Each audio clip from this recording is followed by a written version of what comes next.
इस कार्यक्रम के पुण्यार्जक हैं जयंती परिवार अलवर राजस्थान।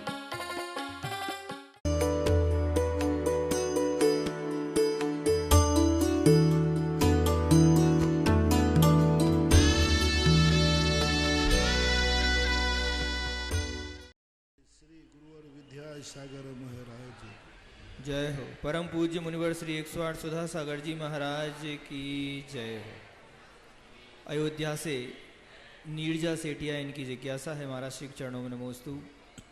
महाराज श्री, धर्म को हमने सुना है, पढ़ा है, लेकिन अपने जीवन में नहीं उतार पाया है। ऐसा क्या करें कि हमारा हर एक आचरण धर्म में हो जाए? कृपया मार्गदर्शन करें। ये ऐसे यक्ष प्रश्न हैं जिनके प्रश्न अनादिकाल से उठते आए और अनंत काल तक उठते रहेंगे। धर्म को सुनना व्यक्ति ने अंदर से सुना ही नहीं ना, इसको सुनना क्यों कहते? हमारे यहाँ देशना लब्धि है। जब तक प्रोचन का देशना लब्धि नहीं होगी धर्म की, तब तक सम्यक दर्शन होने वाला नहीं। ये जो कानों से सुन रहे हो, मन से समझ रहे हो, ये धर्म नहीं है। धर्म एक आत्मा की पर्याय है। जब तक हमारा ये प्रोचन ज्ञान की पर्याय नहीं बनेगा तब तक हम कितना भी सुन लें। पाठो न करे दिगुणम, वह पाठ मात कर रहा है, गुण को ग्रहण नहीं कर रहा है। जैसा तुमने धर्म समझ रखा है, सुन रखा है, ऐसा तो अभव्य भी द्वादशांग को पढ़ लेता है। अभव्य भी देखो, आवाज़ें बहुत आ रही, प्रतिदिन बोलना पड़ेगी। बच्चों की आवाज़ें आ रही हैं भाई, वॉलंटियर लोग वहाँ पहुँचे भी। तो अभव्य भी पूरे द्वादशांग का ज्ञान करता है।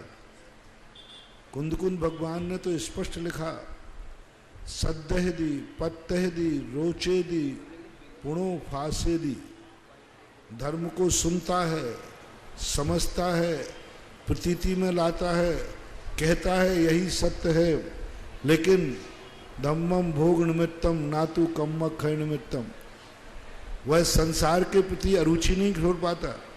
इसलिए आज हमने प्रोशन में कहा था कि सबसे पहले व्यक्ति को संसार समझना होगा, पाप को समझना होगा।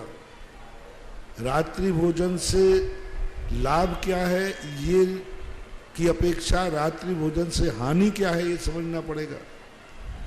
तो फिर व्यक्ति के लिए समझ में आने लग जाता है। बाकी जिसे तुम धर्म श्रवण कहते हो, ये धर्म श्रवण नहीं, ये तो तोता भी रट लेता है। तोता को भी पढ़ा दो तो वो भी रट लेता है। अभी तुम्हारा रटा हुआ है, आत्मा की पर्याय नहीं बन गया। भीलवाड़ा से ही बसंती शाह इनकी जिज्ञासा है। महाराज श्री चरणों में नमोस्तु। महाराज श्री, क्या 3 प्रतिमाधारी श्रावक पंचकरणक में सौधर्म इंद्र और भगवान की माता पिता बन सकते हैं क्या? और जो सामान्य इंद्र बनते हैं और मुनि महाराज को आहार दे सकते हैं या नहीं? कृपया समाधान करें। इंद्र तो पृथ्वी को नहीं बनना चाहिए, क्योंकि इंद्र का चतुर्गुण स्थान होता है और वृत्ति का पंचम गुण स्थान होता है। तो प्रतिमा लेने के बाद सौधर्म इंद्र कुबेर ईशान आदि नहीं बन सकता। माता पिता बन सकता है और यज्ञ नायक बन सकता है, भरत बाहुबली बन सकता है, राजा श्रेयांश बन सकता है। ये 4 पद पंचकल्याणा के मुख, महायज्ञ नायक, यज्ञ नायक, श्रेयांश, भरत, बाहुबली, ये पद जो देवों के पद हैं, उन पदों को धारण नहीं कर सकता, क्योंकि वहाँ असंयम का संकल्प होता है। और महाराज ये पूछ रहे हैं, जो सामान्य इंद्राणी हैं तो मुनि महाराज को आहार दे सकते हैं या नहीं? कायदा से तो नहीं देना चाहिए, कायदा से। अब आजकल कारण क्या है, इंद्राणियों का जो स्वरूप था वो आज नहीं है। मैंने कहा था ना कि इंद्राणी सकलीकरण के दिन, ध्वजारोहण के बाद घर में नहीं जाते, घर का भोजन नहीं करते, घर के कपड़े नहीं पहनते, घर के परिवार सदस्यों के साथ रिश्तेदारी का व्यवहार नहीं करते। बेटा भी माता पिता नहीं बोलेगा और पिता भी उसको बेटा नहीं बोलेंगे। ब्याई जी आ जाए, कोई भी रिश्तेदार आ जाए, वो रिश्तेदारी का व्यवहार नहीं करेंगे, सब स्वधर्म इंद्र का व्यवहार करेंगे। अब ऐसी स्थिति में आज वर्तमान में आप लोग तो घर भी जा रहे हो, घर का भोजन भी कर रहे हो, और बल्कि बीच में छुट्टी मिलती है तो दुकान पे भी बैठ रहे हो। बीच में गैप पड़ जाए ना तो व्यापार भी कर रहे हो, दुकान पे भी बैठते हो, लेन देन भी करते हो।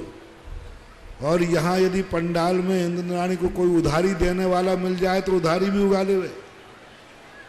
हाँ, कोई भरोसा नहीं। तो आज जो इंद्राणियों का स्वरूप है वो स्वरूप विकृत हो गया, इसलिए चलता है। अब कई जगह कई स्थानों पर दे देते हैं।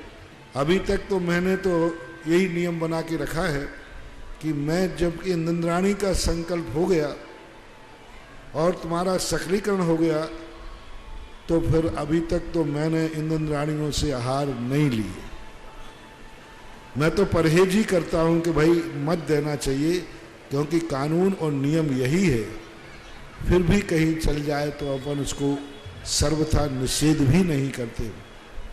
लेकिन माता पिता, यज्ञ नायक, भरत, बाहुबली, राजा श्रेयांश ये खूब आहार दे में, खूब व्रतले में कोई बाधा नहीं है। सप्तम प्रतिमाधारी तक ये चीजें बनाई जा सकती हैं। सप्तम प्रतिमाधारी माता पिता नहीं बनेगा, छठी प्रतिमा तक माता पिता भी बन सकते हैं, क्योंकि सप्तम प्रतिमा में जाते ही कृत कार्यत अनुमोदना मन वचन काय से ब्रह्मचर्य व्रत हो जाता है। तो माता पिता तो नहीं बनेगा, लेकिन सातवीं प्रतिमाधारी राजा श्रेयांश, भरत, बाहुबली, यज्ञ नायक, महायज्ञ नायक बन सकता है। डिब्रूगढ़ आसाम से बीना बगड़ा इनकी जिज्ञासा महाराज श्री चरणों में नमोस्तु। महाराज श्री सिद्ध भगवान की प्रतिमा को सिंहासन पर विराजमान करना चाहिए या नहीं, और सिद्ध भगवान की प्रतिमा प्रतिष्ठित हो सकती है या नहीं, कृपया समाधान। औपचारिक रूप से क्योंकि भगवान की मूर्ति है तो सिंहासन और कमलासन पर बैठाने में कोई आपत्ति नहीं है, क्योंकि प्रतिष्ठा पाठों में मूर्ति का स्वरूप अलग होता है। अब साक्षात मूर्ति की कहो तो भगवान भी सिंहासन से ऊपर रहते हैं। अपन सिंहासन से ऊपर कैसे रखें, सिंहासन पे ही रखना पड़ता है। तो भगवान को बराबर, सिद्ध भगवान को सिंहासन होना चाहिए।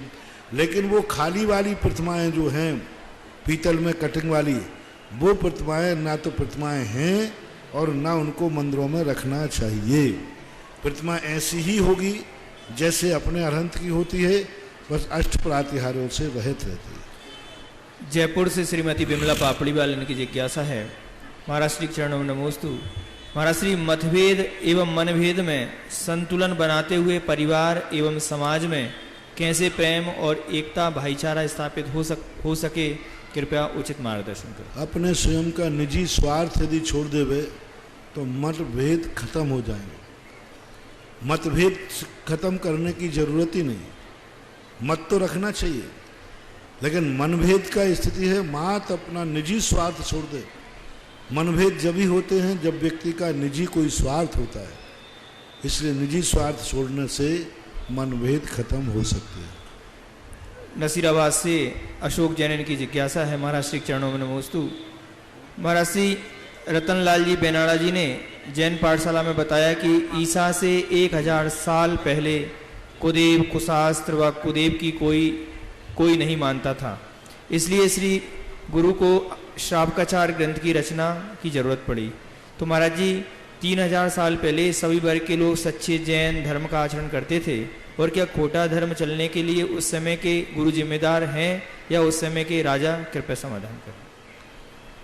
जिस समय बुझवर समंतभद्र महाराज ने श्रावकाचार लिखा उस समय 2000 वर्ष हुए, 3000 वर्ष में। लेकिन मिथ्यात्व तो उस समय भी था, मिथ्या दृष्टि तो उस समय भी थे, और उस समय का जो संस्कार था राजा भी थे और स्वयं का भी था।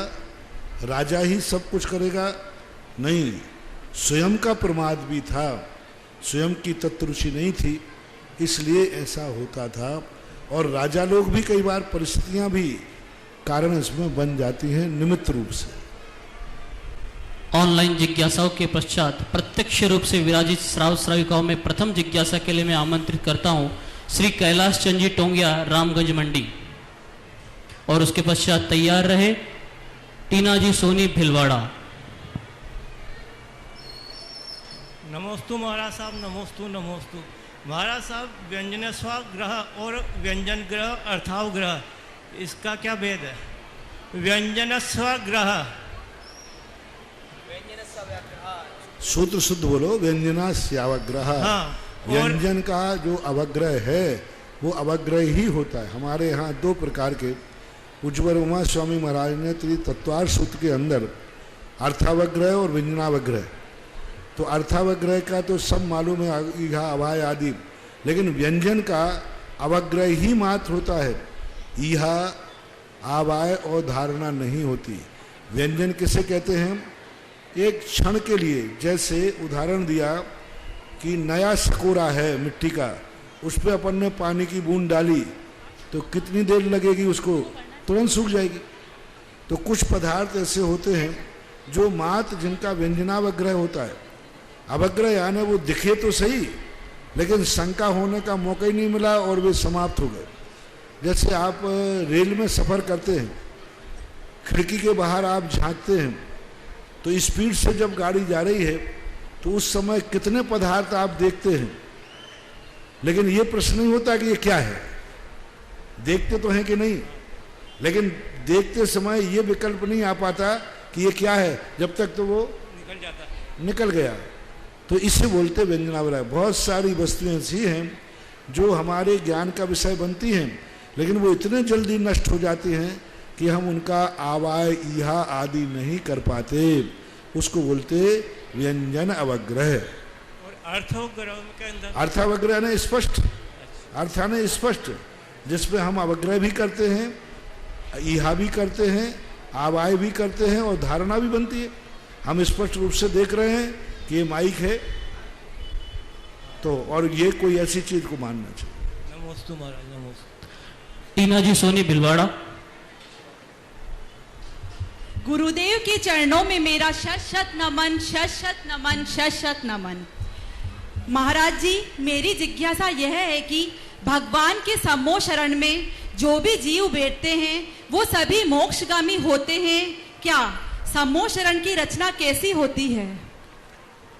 जो भी व्यक्ति समूह शरण में जाता है वह नियम से एक ना एक दिन मोक्ष जाएगा ही जाएगा। समूह शरण की रचना सौधरबिंद के निर्देश पर कुबेर करता है और सारे परकोटे स्वर्णमय होते हैं, तलभाग रत्नमय होते हैं और अलौकिक रचना होती है। उज्ज्वल नेमीचंद महाराज ने श्री त्रिलोक सार के अंदर लिखा, विचित्र है जिसकी रचना। और इतना बड़ा समूषण 12 योजन का आदिनाथ का और 1 योजन का महावीर स्वामी का, इतना बड़ा समूषण क्षण मात्र में, जितने में हमने चुटकी बजाई ना, इतने मात्र में वो समूषण की रचना हो जाती है। उसके 8 परकोटे होते हैं, मानस्तंभ चारों दिशाओं में होते हैं, खातिका भूमि होती है, ध्वज भूमि होती है, चैत्य भूमि होती है और आगे जाकर के 12 सभाएं होती हैं जिनमें मनुष्य, त्रियंच और देव, ये 3 निकाय के 3 गति के देव बैठते हैं। त्रियंच भी और देवों के भी और मनुष्यों के। मनुष्यों को 2 सभाएं हैं, 3 सभा, और 1 त्रियंचों की 4 सभा और 8 सभाएं देवों की होती हैं। मनुष्य त्रियंचों के लिए सभी त्रियंच, गाय, बैल, शेर, चीता, चूहा, सांप, जितने संगी पंचेंद्री हैं वे सभी जीव एक कोठे में बैठते। 3 कोठे मनुष्यों के लिए होते हैं, एक मनुष्यों के लिए, एक महिलाओं के लिए और एक मुनिराजों के लिए। बाकी 8 जो होते हैं वो निकाय के जो देव होते हैं, चारों निकाय के, उनके लिए होते हैं। श्रवण संस्कृति से पधारे विद्वान श्री विनय जी शास्त्री, द्वादश पट्टी पाठक्रम प्रभारी। नमोस्तु गुरुवर, नमोस्तु गुरुवर, नमोस्तु। एक सूचना चल रही थी, 12 वर्षीय पाठ्यक्रम की कमेटी द्वारा तय किया गया कि 12 वर्षीय पाठ्यक्रम की परीक्षाएं अगस्त माह में होगी। इसके लिए सभी परीक्षार्थियों ने कहा कि अगस्त माह में परीक्षाएं कराना और हम लोग परीक्षा में ज़्यादा सम्मिलित नहीं हो पाएंगे। हम सभी चाहते हैं कि हमें ज़्यादा से ज़्यादा लाभ मिले। इस बात को ध्यान में रखते हुए कमेटी ने निर्णय लिया है कि आपकी परीक्षाएं 6 अक्टूबर और 13 अक्टूबर इन 2 दिनों में संपन्न होंगी और विशेष परीक्षा का क्या फल होगा और स्वाध्याय करने का क्या फल होता है, इसके लिए मैं पूज्य श्री से निवेदन करूंगा कि हे मुनिवर, हम सभी को स्वाध्याय के बारे में बताएं। तो कार्यक्रम है घोषित कर, सिर्फ डेट है जो कमेटी द्वारा 2 दिनांक निर्धारित की गई, जिसमें पिछली बार 4000 परीक्षार्थियों ने परीक्षा दी थी और इस बार भी सभी परीक्षार्थी परीक्षा देंगे। दिनांक 6 अक्टूबर और 13 अक्टूबर को 2 अवसर आपको प्राप्त होंगे मात्र परीक्षा देने के लिए। जो भी परीक्षार्थी परीक्षा में सम्मिलित होने चाहते हों वो हमसे संपर्क करें। विशेष जानकारी के लिए नीचे नंबर दिखाया जा रहा है, उसको नोट करें और हमसे संपर्क करें। आपको आपके मन को और इस संसार को अच्छा बनाने के लिए पाठ्यक्रम की जो व्यवस्था यहाँ से की गई है उसके लिए मैं पूज्य श्री से निवेदन करूँगा कि और अधिक जानकारी हमें दें। देखो, 12 वर्षीय पाठ्यक्रम एक भारत के लिए एक बहुत अनोखी चीज़ है, अलौकिक चीज़ है। जो व्यक्तियों के ऐसे समय थे जब कोई उनको पढ़ने पढ़ाने वाला नहीं था, शास्त्र ही उपलब्ध नहीं होते थे। श्रमण संस्कृति संस्थान सांगानेर से सारे भारतवर्ष के लिए, उन बड़े लोगों के लिए, उन लोगों के लिए जो धर्म की पाठशाला नहीं जा पाए, जो बड़े बड़े अध्ययन नहीं कर पाते, उनको 12 वर्ष का कोर्स स्वाध्याय निश्चित किया। यदि ये 12 वर्ष का स्वाध्याय तुमने कर लिया तो जैन धर्म का तुम्हें कैसा भी प्रकांड विद्वान आ जाए उससे चर्चा करने में तुम समर्थ हो जाओगे। सबसे बड़ी बात आप लोगों की होती है कि आप लोग साधु संत आते हैं, उनके लिए आप समय खराब करते हैं। एक तो उनके पास बैठ जाते हैं तो समय खराब होता है, उनसे आप बोलना चाहते हैं तो अच्छे साधु आपसे बोलना नहीं चाहते, और महिलाएं और गृहस्थ आ जाएं तो घर गृहस्थी की बातें करते हैं, क्योंकि आपके पास गुरु से बात करने की योग्यता है ही नहीं। एक भजन गाते हैं भीलवाड़ा वाले, सतगुरु मिले तो बाता मैं करा, सतगुरु मिले तो बाता मैं करा। अब बातें का ही करें, जैसे गप्पे अभी जो महिलाएं कर रहे हैं पीछे बैठ के, ऐसे। साधु आए तो तुम्हारे पास एक डायरी होना चाहिए कि मैंने ये स्वाध्याय किया है, और गुरु महाराज आए, आरिका माता आए, ब्रह्मचारी आए, चुल्ला के इलाका आए, इनके पास इनका समय खराब नहीं करना चाहिए। इनके पास जाकर के तत्व चर्चा करो, स्वाध्याय करो, जो शंका हो वो पूछो। अब जब स्वाध्याय ही नहीं है तो शंका क्या करोगे?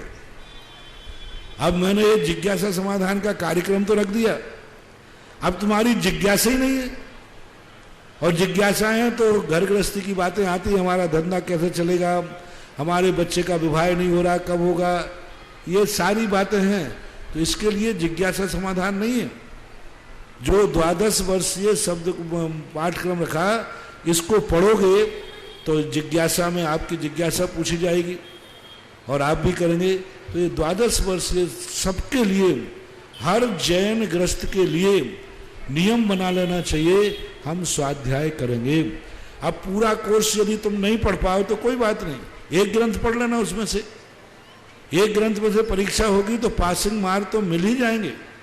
आदि पुराण बहुत बड़ा पुराण है, तो आप नहीं पढ़ें, 1000 में से 100 तो पढ़ेंगे, 900 नहीं पढ़ पाएंगे।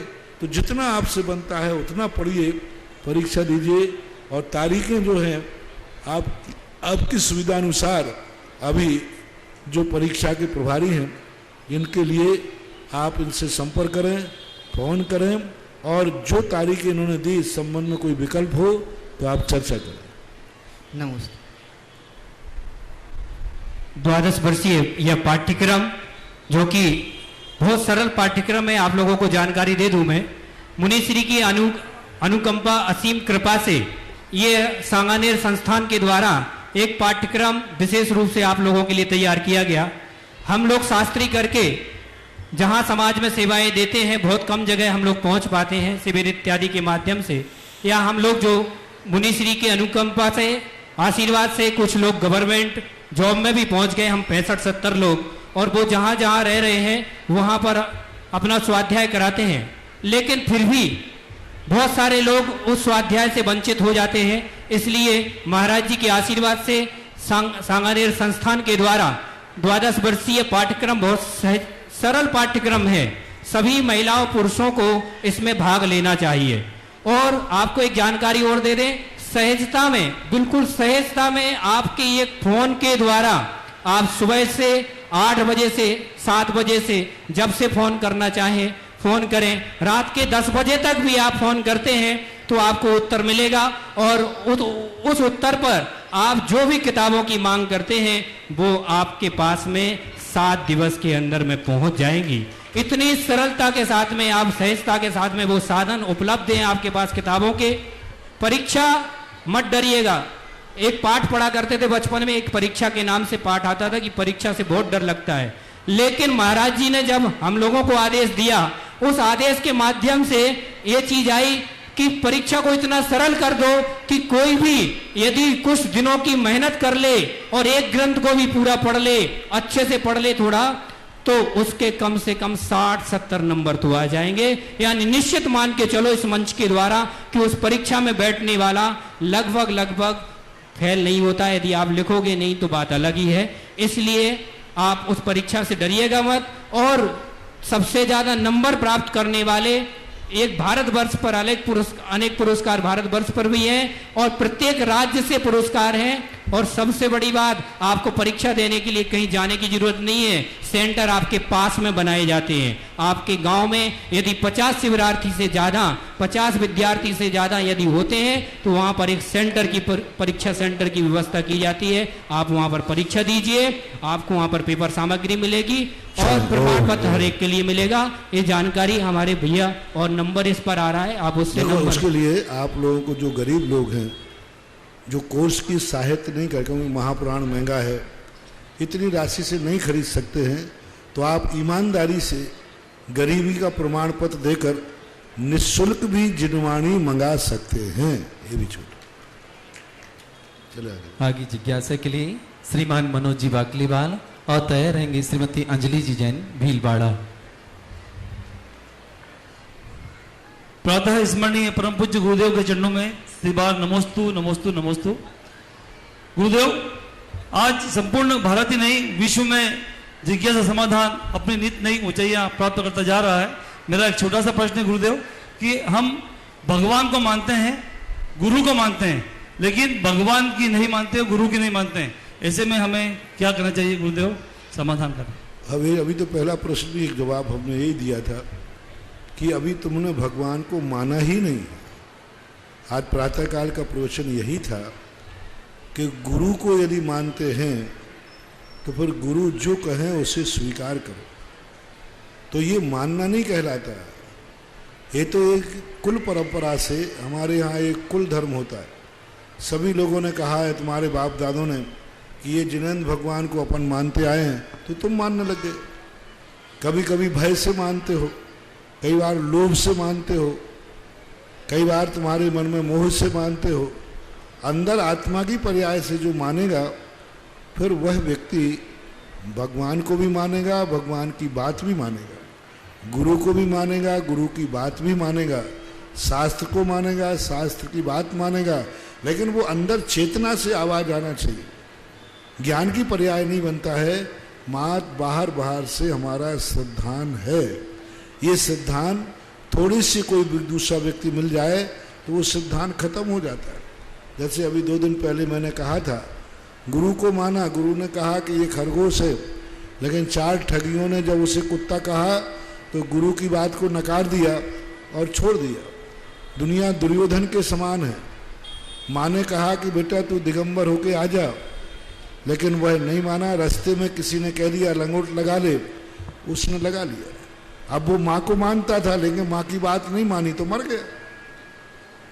तो दुर्योधन जैसी नीति, दुर्योधन जैसी बुद्धि है कि वो माँ को तो मानता है, लेकिन माँ की बात को नहीं मानता। इसलिए उसको दुख उठाना पड़ते हैं। तो ये तो उसकी स्वयं की कमजोरी है, और उसको सावधान होकर के कहना चाहिए कि माँ को भी मानूंगा, माँ की बात भी मानूंगा। नमोस्तु भगवान, नमोस्तु भगवान। अंजलि जी भीलवाड़ा और तैयार रहेंगे श्रीमान प्रकाश जी पाटनी साहब भीलवाड़ा। हे महाराज, मेरी और मेरे परिवार की ओर से 3 बार नमोस्तु नमोस्तु नमोस्तु। मेरा प्रश्न यह है कि सभी तीर्थंकरों की माताओं को एक तरह के 16 सपने क्यों आते हैं? सभी माता पिता को 16 तीर्थंकर 16 सपने क्यों आते हैं? 16 स्वप्न का अर्थ होता है नियोग, क्योंकि भगवान जो तीर्थंकर हैं वो निर्धारित हो चुके हैं पहले से, तो उनकी कुछ नियोगी क्रियाएं होती हैं। नियोगी क्रिया का अर्थ है, जैसे आप लोग देखते थे कि कलेक्टर आया, एसपी आया तो उसकी लाल बत्ती ही होगी और तो उस कारण से ये संकेत कहलाते हैं। कैसे माने कि तीर्थंकर आ रहे हैं? तो नेचुरल प्रकृति ने निश्चित कर दिया ये 16 स्वप्न आवे तो निश्चित समझना तीर्थंकर का ही जन्म होगा, क्योंकि ये 16 स्वप्न अन्य किसी दूसरे को जन्म देने वाली माता को नहीं आते। तो एक इंडिकेटर है, एक संकेत है, इसलिए वो नियत धारा चली गई। ऐसा नियत यदि अपन नहीं मानेंगे तो कोई व्यवस्था ही नहीं बनेगी। अब आपने कहा भारत का झंडा कैसा है? तिरंगा झंडा है। अब तिरंगा झंडा है, कोई 4 रंग वाला बना दे तो, कोई 5 रंग का बना दे तो नहीं, फिर हमें कैसे पता चलेगा कि ये किसका झंडा है? इसलिए फिक्स कर दिया गया। प्रकृति ने ये 16 स्वप्न फिक्स किए हैं नियोग रूप से। श्रीमान प्रकाश जी भीलवाड़ा, उसके पहले कुछ सूचनाएं।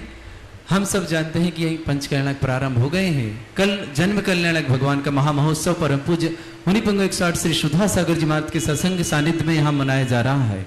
ऑनलाइन के माध्यम से काफी नाम आ रहे हैं कि हमारे भैया जी हमारे नाम बुक कर लीजिए कलश के लिए। मैं आपको फिर से एक बार सूचना दे रहा हूँ। अमृत सिद्धि कलश 1,11,111 रुपए, सर्वार्थ सिद्धि कलश 51,000 रुपए, आचार्य विद्यासागर कलश 21,000 रुपए, सुधा सागर कलश 11,000 रुपए और ज्ञानोदय कलश 5100 रुपए। इन कलशों के माध्यम से आप ऑनलाइन के माध्यम से भी अभिषेक कर सकते हैं। कलश आपके घर पहुंचेंगे। साथ ही साथ जो आज पहली बार यहाँ बैठे हैं जिन्हें जानकारी नहीं थी उनको भी जानकारी दे रहा हूँ। मेरे पास ऑनलाइन कुछ नाम है। गुलाब चंद जी जैन अजमेर, कैलाश सिंह जी जैन आसाम, त्रिलोक चंद जी पांड्या साहब, संजय जी जैन, संजीव जी जैन विदिशा, ऐसे काफी नाम 11,000 51,000 के आए हैं। जिन्हें भी अपने नाम पहुंचाना है यहाँ की कमेटी के माध्यम से सभी को चांदी के कलश 5100 के लें, चाहे 1,11,000 को, सबको अलग अलग साइज के कलश आपको प्राप्त होंगे। मैं 1-2 नाम ले रहा हूँ मोबाइल नंबर के, जिन्हें भी संपर्क करना आज संपर्क कर लें। कल सुबह आप उनके नाम के यहाँ पर अभिषेक कर दिए जाएंगे। श्रवण जी गोद अध्यक्ष यहाँ के 9413863861 इस नंबर पर संपर्क करें। श्रीमान लादूलाल जी झांझरी कार्याध्यक्ष हैं 9252077440। इन नंबरों पर आप संपर्क कर सकते हैं। अगली जिज्ञासा प्रकाश जी पाटनी और तैयार हैं श्री जी जैन छावड़ा जयपुर। गुरुदेव जी को 3 बार नमोस्तु नमोस्तु नमोस्तु। मेरा जिज्ञासा है, मैं पत्रकारिता क्षेत्र से जुड़ा हूँ जिसमें जैन गजट, सन्मति एक्सप्रेस, संवेदनशील पेपर से मैं जुड़ा हूँ। मेरा जिज्ञासा ये है कि पत्रकारिता क्षेत्र के अंदर गुरुदेव ऐसे ट्रिप बताएं तो मेरी पत्रकारिता क्षेत्र में मैं निखार आए और मैं कुछ कर सकूं।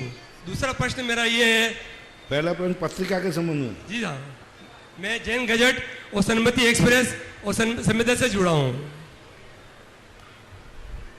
देखो, पत्र पत्रिकाओं का जहाँ तक सवाल है, मैं कदापि आशीर्वाद नहीं दे सकता, क्योंकि इन पत्रिकाओं में, खास तौर से जैन पत्रिकाओं में, सभी नहीं, इनमें कसाई के अलावा कुछ नहीं आता। राग द्वेष, जिससे आजकल पत्रिका वालों का ये हो गया कि जहाँ स्टेज पर उनको मान सम्मान मिले वहाँ तो गलत बात भी सही है, और जहाँ स्टेज पर मान सम्मान नहीं मिले वहाँ सही भी गलत है। जैन पत्रिकाएँ तो मैंने पढ़ना ही बंद कर दिया, क्योंकि उनको पढ़ने के बाद राग द्वेष के अलावा कुछ नहीं, सब कसाएँ भरी रहती है। बस अपनी जहाँ तक नहीं बनती है उनकी बुराई, और जहाँ अपन को बनती है वहाँ घोटाला भी हो तो सब चलता है। इसलिए पत्रकारिता के संबंध में तो मेरा बिल्कुल विश्वास उठ चुका है, और ख़ास तौर से जैन पत्र पत्रिकाओं में। और जैन पत्र पत्रिकाएँ जो होती हैं इनमें कसाई के अलावा कुछ नहीं है, सब अपनी अपनी ढपड़ी राज, अपना अपना राज चल रहा है। इसलिए आई एम सॉरी प्लीज, इस संबंध में मैं आपको कुछ भी नहीं दे सकूंगा और मेरा आशीर्वाद भी नहीं दे पाऊंगा। मेरा तो सिर्फ निवेदन था कि मैं मतलब इससे काफ़ी समय जुड़ा हूँ, तो मैं तो कम से कम अच्छा लिखता हूँ और मैं पॉजिटिव देता हूँ, मेरी थिंकिंग पॉजिटिव रहती है। आप दूसरा प्रश्न कीजिए। दूसरा प्रश्न हमारा सर ये है कि शमशान के अंदर, एक तो शमशान के अंदर वैरागी आता है, दूसरा आपके प्रवचन सुनकर वैरागी आता है, ऐसा क्यों? शमशान में तो इसलिए आता है कि तुम्हारी मजबूरी है, और मेरे इसलिए आता है कि मैं सब तरफ से समझाने का प्रयास करता हूँ। आपकी भाषा में भी समझा देता हूँ, मैं अपनी भाषा में समझाता हूँ। और सबसे बड़ी चीज़ है कि जब व्यक्ति को किसी का फलाफल पर विचार किया जाए, मैं किसी भी चीज़ का फल बताता हूँ। जैसे हमने आज प्रातःकाल कहा कि रात्रि भोजन उसको बहुत समझाया, उसने नहीं छोड़ा। गुरु की साक्षी दी, भगवान की साक्षी दी, सबकी साक्षी दी, उसने नहीं छोड़ा। तब मैंने कहा कि भाई एक बार सूकर दर्शन करके आ जा, तो सूकर के दर्शन करने के बाद उसने रात्रि भोजन छोड़ दिया। महाराज के दर्शन से नहीं छोड़ा, क्योंकि उस दर्शन करने के बाद उसे पता चल गया कि नियम से ऐसी दुर्गति होगी, तो मैं ऐसी दुर्गति को प्राप्त करना नहीं चाहता। तो जब हानि और उपादान दोनों तरफ से किसी बात को कहा जाए तो व्यक्ति को समझ में आ जाती है। नमोस्तु नमोस्तु। स्वीटी जी जैन छापड़ा जयपुर, और तैयार रहेंगे श्रीमान ब्रह्मचारी संजीव जी जैन हथकरघा। मेरे प्रातस्मरणीय गुरुवर के चरणों में बारंबार नमोस्तु नमोस्तु नमोस्तु। गुरुवर, मेरी शंका है, मंदिर परिसर के अंदर ही चौकी लगाने की व्यवस्था कहाँ तक सही है? मंदिर परिसर के अंदर ही चौका लगाना कहाँ तक सही है, और अगर नहीं तो इसमें श्रावक को क्या दोष लगता है? मंदिर परिसर का अर्थ कितना? मंदिर के गर्भालय में, ग्राउंड लेवल पर, जैसे मंदिर के बाहर जहाँ पर भगवान आदि का जो पूजा का स्थान है, अभिषेक का स्थान है, जाप आदि का स्थान है, वहाँ तो चौका नहीं लगना चाहिए। मंदिर के हमारे भाग होते हैं, तो मंदिर में जो गर्भगृह है, कोली है, श्रृंगार मंडप है, श्रृंगार चौकी है, उसके बाद जो परिसर है तो वहाँ लगाने में तो कोई आपत्ति नहीं, क्योंकि तीर्थ क्षेत्रों पर लगते ही हैं। मंदिर के बाहर जो बरामदे होते हैं उनमें भी चौके लगते। नहीं महाराज जी, जैसे ग्राउंड लेवल पर चौके की व्यवस्था, फर्स्ट स्वाध्याय, सेकंड मंदिर है, ऊपर टॉप पे मंदिर है, नीचे चौके की व्यवस्था है। तो अब आजकल घरों के मंदिर को ही वहाँ नहीं रखना चाहिए। यदि नीचे घर गृहस्थी है तो ऊपर मंदिर रखना ही नहीं चाहिए। घर गृहस्थी जिस मकान में रहती है उस मकान में भगवान की स्थापना नहीं होना चाहिए। नमोस्तु गुरुवर। श्रीमान ब्रह्मचारी संजीव जी हथकरघा, और तैयार रहेंगे श्वेता जी पाटनी बापू नगर। संपूर्ण श्रमदान परिवार की ओर से पूज्य मुनि श्री के चरणों में कोटिशा नमोस्तु नमोस्तु नमोस्तु। महाराज जी, पूज्य गुरुदेव ने सहपुरा के प्रवचन में 5 प्रमुख वस्त्रों के लिए सभी को कहा था, निर्देशित किया था कि भगवान के मार्जन का कपड़ा हो, उनके अभिषेक के वस्त्र धोती दुपट्टे हों, आहार आदि के लिए धोती दुपट्टे हों, और पानी छानने के लिए जो कपड़ा हो वो हथकरघे का शुद्ध, सात्विक और अहिंसक रूप से बनाया गया होना चाहिए। महाराज जी, आप समाज को इसके लिए अभिप्रेरित करें, ऐसा निवेदन। आचार्य का जो निर्देश है वह सभी को पालन करना चाहिए, लेना चाहिए। कुछ परिस्थितियां ऐसी होती हैं जो कि व्यक्ति उस स्थिति तक नहीं पहुंच पाता, लेकिन फिर भी जो आचार्य से निर्देश दिए हैं वो सभी को पालन करना चाहिए। श्वेता जी पाटनी तैयार रहेंगे। श्रीमान सुमन जी जैन भीलवाड़ा। नमोस्तु गुरुदेव। शास्त्रों के अनुसार स्त्री का जन्म अधिकतर स्त्री रूप में ही बताया गया है। क्या कारण है कि एक ही भाव में अपने अस्तित्व का भेदन नहीं कर पाती है? क्यों नहीं कर सकते? बहुत अच्छी तरह कर। स्त्री मर करके स्त्री ही होगी ऐसा तो कोई नियम नहीं है। यदि वो अपने स्वयं के परिणामों को निर्मल कर ले, सम्यक दर्शन आदि प्राप्त कर ले, तो स्त्री एक भाव के बाद भी पुरुष पर्याय में जा सकती है। सती सीता देखो, हमारे यहाँ जैन दर्शन के अनुसार प्रत्येंद्र जाकर के बनी, बहुत सारी नारियाँ हैं। और इसके लिए गुणस्थान की मिथ्या दृष्टि स्त्री भी पुरुष बन सकती है।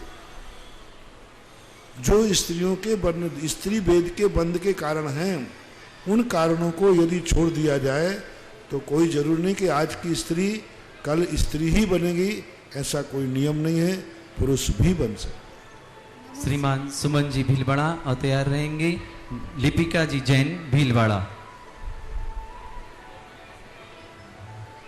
शीघ्रता से खड़े हो जाएं। महाराज श्री के चरणों में सुमन जैन के परिवार का नमस्तु नमस्तु नमस्तु। मेरा आपसे एक निवेदन है हुकम कि जो आप पंच कल्याण प्रतिष्ठा महोत्सव का जो स्थान है हुकम, ये शिक्षा क्षेत्र के लिए रिजर्व है। तो मेरी आपसे विनती है हुकम कि आप इसके लिए थोड़ा सा आशीर्वाद प्रदान करें। इतनी बड़ी जगह और इतना पंच कल्याण होने के बाद में जो पवित्र काम हो रहा है, तो वो काम भी हमारा हो जाए। शिक्षा का सरकारी इच्छा है जी हुकम, सरकार के रिजर्व है शिक्षा के लिए। ये पूरा ग्राउंड शिक्षा के लिए रिजर्व। बहुत अच्छा है, शिक्षा के लिए बहुत बढ़िया विद्यालय बने, स्कूल बने, जी सर, ग्राउंड बने। जी हुकम। मेरी तो प्रेरणा, क्योंकि सरकार का काम है तो सरकार ही करेगी, जनता तो करेगी नहीं। नहीं, जनता के द्वारा ही एक माध्यम शिक्षा के लिए एक एप्लीकेशन देने का है राजस्थान सरकार में, वो पास हो जाएगा। हाँ, तो मेरा आशीर्वाद है, आप इसके लिए प्रयास कीजिए और जनता का समर्थन है स्कूल के लिए। तो हम तो नए नए स्कूल खोलते हैं, जगह लेते हैं, इतनी बड़ी जगह पड़ी है, आप स्कूल के लिए प्रयास करें, मेरा बहुत बहुत आशीर्वाद। लिपिका जी जैन और तैयार रहेंगे श्रीमान राजेश कुमार जी पाटनी। नमोस्तु महाराज जी। महाराज जी, मेरी जिज्ञासा यह है कि जो ग्रस्त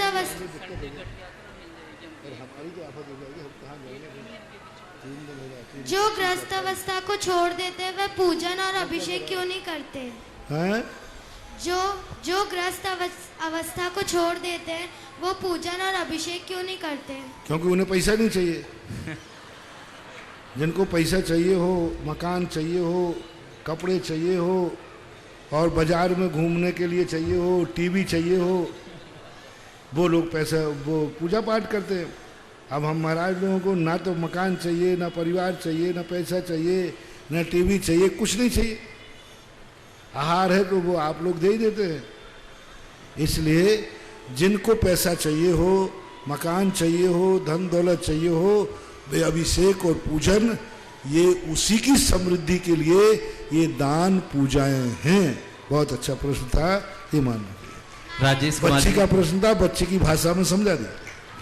राजेश कुमार जी पाटनी और तैयार रहेंगे इस पंच कल्याण की सौधर्म इंद्राणी। महाराज जी, मेरा एक और प्रश्न है। कोशिश शब्द नहीं है महाराज जी। महाराज जी, राजेश जी पाटनी कहाँ है? पूजन जो करते हैं उनके बाद पुष्प क्यों छेपण किए जाते हैं? पुष्प छेपण के कई अर्थ होते हैं। पुष्प एक मांगलिक चीज है। पूजा शुरू करने के पहले संकल्प के चावल हैं, और समापन के बाद वो पुष्पों को लेकर समापन का संकल्प है। ये पुष्प एक संकल्प है। मेरा संकल्प पूरा हुआ, पुष्प छेपण कर दिया, मैं अब संकल्प कर रहा हूँ, तो ये पुष्प, ये संकल्प के चावल कहलाते हैं। श्रीमान राजेश जी पाटनी और तैयार रहेंगे इस पंच कल्याण की सौधर्म इंद्राणी। गुरुदेव, मेरी शंका है, सेविंग बनाने के बाद अभिषेक कर सकते हैं? फिर से बोलें। सेविंग बनाने के बाद अभिषेक कर सकते हैं क्या? शरीर बनाने क्या? सेविंग नहीं कर सकते, नहीं करना, नहीं करने के लिए नहाना पड़ेगा। सेविंग करने के बाद अभिषेक करने का अर्थ क्या? बिना नहाए नहीं, तुरंत नहाने के बाद। हाँ, तो नहाने के बाद कर सकते हो, क्योंकि हमारे शास्त्रों में बालों की कटिंग का स्नान मात्र सूतक कहा है। स्नान नहीं किया तो सूतक है, और स्नान कर लिया तो उसका सूतक खत्म हो। श्रीमान इंद्राणी सौधर्म इंद्राणी और तैयार रहेंगे रूपेंद्र जी का गोधा भीलवाड़ा। नमोस्तु महाराज जी, नमोस्तु नमोस्तु। महाराज जी, आपके आशीर्वाद से मुझे इस पंच कल्याणक में शची इंद्राणी बनने का सुअवसर प्राप्त हुआ है। अब मुझे कैसे भगवान की क्रियाएं करते हुए कैसे परिणाम रखने चाहिए कि मैं अपने स्त्री पर्याय का छेदन करके ज़्यादा से ज़्यादा पुण्य कमाकर अपना भव सुधार सकूं? कोई भी क्रिया को करने के लिए तद्रूप होना चाहिए। यानी जिस समय व्यक्ति जो क्रिया करता है, मैंने अभी पहले ही कहा था कि उसको उस समय साक्षात अपने आप को सौधर्म इंद्राणी मानना चाहिए। उतने दिन के लिए सारे परिवारों का संबंध, सब प्रकार के संबंध तोड़ करके, क्योंकि जैसे मूर्ति में किया जाता है कि आज से यह मूर्ति भगवान की हुई, इसी प्रकार सकलीकरण के अंदर आपने देखा होगा कि सकलीकरण करते समय कहते हैं आप सौधर्मेंद्र भव, आप कुबेर भव, यानी आप इस पद को प्राप्त करते हैं। तो ऐसे ही उस पद को मानना चाहिए जैसे कोई मुनि बनने के बाद फिर अपने मुनि पद की ही अनुभूति करता है, उसे ग्रस्त पने की अनुभूति नहीं होती और ग्रस्त पने का उसके लिए अनुभव में नहीं आता। इसी प्रकार जो जिस पद पर इंद्र बनता है उसको उसी पद की अनुभूति करना चाहिए कि मैं साक्षात इंद्र हूँ, मैं साक्षात इंद्राणी हूँ और मैं साक्षात भगवान का कल्याण कर रहा हूँ। पीतल के भगवान नहीं, मैं साक्षात जिनेन्द्र देव को, भगवान को उठा के लाया हूँ, लाई हूँ, साक्षात भगवान का अभिषेक कर रहा हूँ, साक्षात भगवान का श्रृंगार कर रहा हूँ। बस संक्षेप में यही है कि जैसे मुनि बनने के बाद व्यक्ति साधु को मुनि पने का अनुभव होता है, श्रावक पने का नहीं, ऐसा इंद्र बनने के बाद उसकी आत्मा की पर्याय, ज्ञान की पर्याय, अनुभव की पर्याय इंद्र रूप बनना चाहिए, इंद्राणी रूप बनना चाहिए। रूपेंद्र जी गोधा साहब तैयार रहेंगे। सुलोचना जी सेठी साहेबपुरा, शीघ्र माइक ले लिया करें। वो जाएंगे नहीं खत्म। हाँ, जल्दी से आप अपना हाथ उठा दिया करें। आगे बैठे आकर जिन्होंने नाम लिखाए हैं, समय बहुत सीमित होता है, उतने समय में सब कुछ करना होता है। नमोस्तु महाराज जी, मेरा प्रश्न ये है कि जो 10 उपवास करते हैं बाद में आलू प्याज वगैरह खाते हैं तो उनका क्या होगा महाराज जी?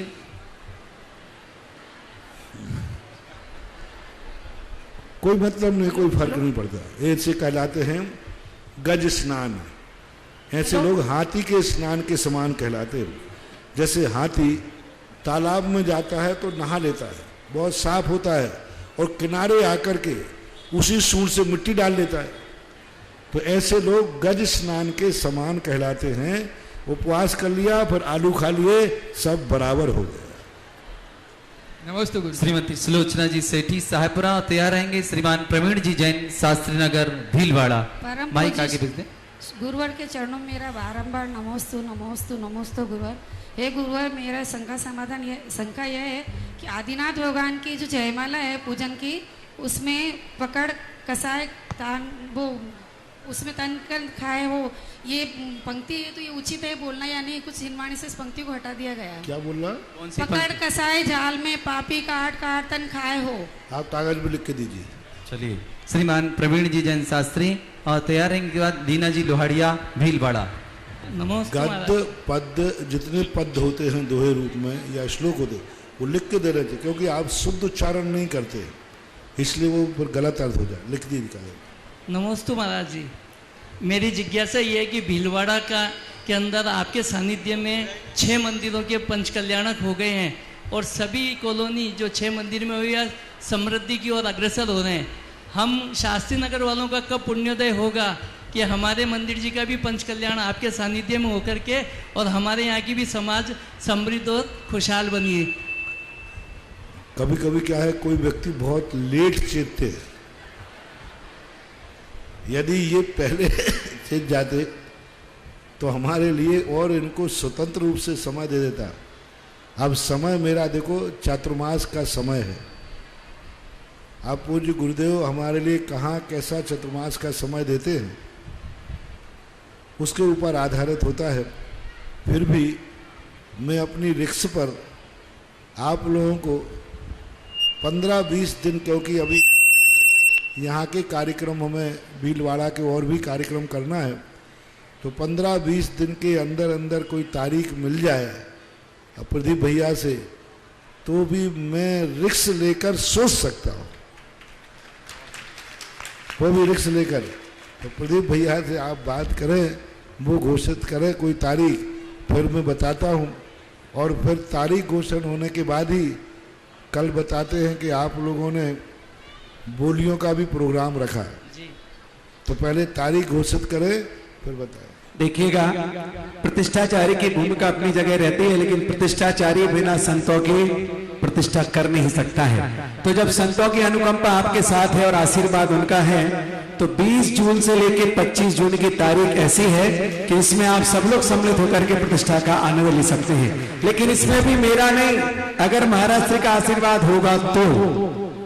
अब 20 दिन में आप देख लो, मूर्ति भी, वेदी भी, क्योंकि अभी तो वहाँ कुछ भी नहीं है, और आप लोगों को तैयारी भी, और कल अभिषेक के, हाँ अभिषेक के पहले कल यहाँ प्रवचन के पहले। बस देखो, अब सब कम समय में यदि तुम्हें धर्म लूटना है तो पूरी समाज में ऐसा उत्साह लगाओ कि कल जब यहाँ सुबह प्रवचन के समय बोलियां लगें तो सारा भारत देखे कि भीलवाड़ा का शास्त्री नगर जागा है। हाँ, यानी पूरा भीलवाड़ा एक तरफ और शास्त्री नगर एक तरफ, सब तरफ से रिच है। बस थोड़ा जागने की जरूरत है। तो कल सब पूरे समाज को, पूरे भीलवाड़ा को, अकेले शास्त्री नगर से ही नहीं, कल सारा भीलवाड़ा 20 से 25 तारीख के पंच कल्याणक के लिए कंपटीशन में उतर सकता है। और बहुत बड़ी, मैंने कहा था कि सौधर्मेंद्र वगैरह अभी और लाइव के बाद मैं बता दूंगा, अभी आप लोग सब सुनना। सौधर्मेंद्र आपको बनना है, कितनी बड़ी चीज आपकी है। होड़ लगाओ जब भी पंचकल्याणक हो, भगवान के माता पिता बनना, साक्षात तीर्थंकर के माता पिता बनना, कुबेर बनना, साक्षात समोषण, और सबसे बड़ा शक्तिमान होता है महायज्ञ नायक, जो पूरे पंचकल्याणक का मालिक होता है। हवन वही करता है, सौधर्मेंद्र आदि हवन की मुख्यता नहीं है। यानी इस पंचकल्याणक में जब होता है तो हवन करने का मूल अधिकारी यज्ञ नायक ही होता है। पुण्यवाचन धारा भी वही करता है, क्योंकि वो पंचकल्याणक का मालिक कहो, यजमान कहो, कराने वाला कहो। तो ये पद ऐसे होते हैं, सौधर्मेंद्र, ईशान, सनत कुमार, महेंद्र, बहुत इनके बिना प्रतिष्ठा होती नहीं। कितने भाग्य होते हैं कि ये भगवान की प्रतिष्ठा में इनका नियोग है। देखो तो सही, इनके बिना प्रतिष्ठा होगी नहीं। और जो इंद्रदानी बनते हैं उनको कितना बड़ा लाभ मिलता है। संसार के ही पद नहीं मिलते, भगवान बनने वाले का तुम नियोग करते हो, तुम्हारे बिना वो पाषाण से भगवान बनते नहीं। इसलिए आज रात भर में सारे के सारे लोग और महिलाएं भी रात भर, आज दोनों को सोना नहीं है। यदि ये नहीं माने तो पूरी रात झगड़ा करना, ना सोना और ना सोने देना, और सुबह सुबह तक हाँ कहलवाई लेना कि हमें तो इंद्र की बोली लेना ही लेना है। हाँ, क्योंकि ऐसा हंगामा कर देना। और रात भर इनको नींद भी आए तो थोड़ी बहुत बाम रख लेना, बाम हाँ, लेकिन सुबह सुबह तक हाँ कहलवाई लेना है कि अब इतना मौका चंद्रशेखर आजाद नगर के पंचकल्याणक में चूक गए तो चूक गए, अब शास्त्री नगर के पंचकल्याणक में भीलवाड़ा वालों को चूकना नहीं चाहिए। और सबको बहुत उत्साह के साथ कल बनाओ। और देखो, 2 मूर्तियां बैठेंगी, एक पारसनाथ की बहुत बड़ी मूर्ति 5 से 7 फुट बड़ी पद्मासन, और एक आजकल जिनका शेयर बाजार गर्म है भगवान मुनिसुब्रतनाथ, वो भी 5 से 6 फुट की पद्मासन मूर्ति। ये 2 मूर्तियां इतनी बड़ी बड़ी विशाल बन करके आएंगी। तो जो व्यक्ति मैं वेदी के मूर्ति के साथ में आवे, उसे सुबह तक का टाइम है आकर के कमेटी से ये, और पंचकल्याणक के अध्यक्ष बने हैं ये प्रवीण जी, हाँ, और मंदिर के अध्यक्ष हैं सुशील विजय झांझरी, हाँ झांझरी। तो इस प्रकार से उनसे संपर्क करें। बहुत बड़ी मूर्ति है, यानी भीलवाड़ा में मुनिसुब्रतनाथ भगवान तो है ही नहीं, और पारसनाथ, ये 2 मूर्तियां विराजमान होंगी जिनका पंचकल्याणक होगा। छोटी मोटी मूर्ति तो बैठी ही रहती है विराजमान होती है। देखो बंधुओं, सुबह 4:45 बजे यहाँ पर कार्यक्रम प्रारंभ होगा। ठीक पूजन अभिषेक के पश्चात 6-3 पर जन्म होगा। यथाशीघ्र स्वतंत्र की सभा का अलौकिक आनंद दिलाएंगे और तीर्थंकर बालक का विहार होगा। और जैसे ही पांडुक शिला पर जुलूस आएगा, महाराज श्री का मंगल प्रवचन पहले होगा। मंगल प्रवचन के पश्चात पात्रों का चयन होगा। इसके बाद पांडुक शिला पर जन्माभिषेक का आनंद आप सबको देखने का मौका मिलेगा। लीना जी लोहाड़िया शीघ्रता से खड़े हो जाएं और उनके बाद तैयार हैं संजय जी जैन चित्तौड़गढ़। माइक चालू करें, खेल नहीं। हाँ, संजय जी चित्तौड़गढ़, हाथ उठा लीजिए। में मेरा कोटि कोटि नमोस्तु नमोस्तु नमोस्तु। गुरुवर, मेरी जिज्ञासा यह है कि निज की आत्मा का हित करना हमें कठिन क्यों लगता है जो स्व के अधीन है, और पर का सुख जो कर्म के अधीन है उसमें लगे रहना सरल क्यों लगता है? क्या करता? आवाज नहीं भाई, सुने आवाज, इतनी आवाज आ रही कि माइक की आवाज कम पड़ रही तुम्हारी। आप लोग बैठ जाए, नहीं तो वही बीच में आरती वाले वहीं के वहीं बैठ जाओ थोड़ी देर। इस कार्यक्रम के पुण्यार्जक थे जयंती परिवार, अलवर, राजस्थान।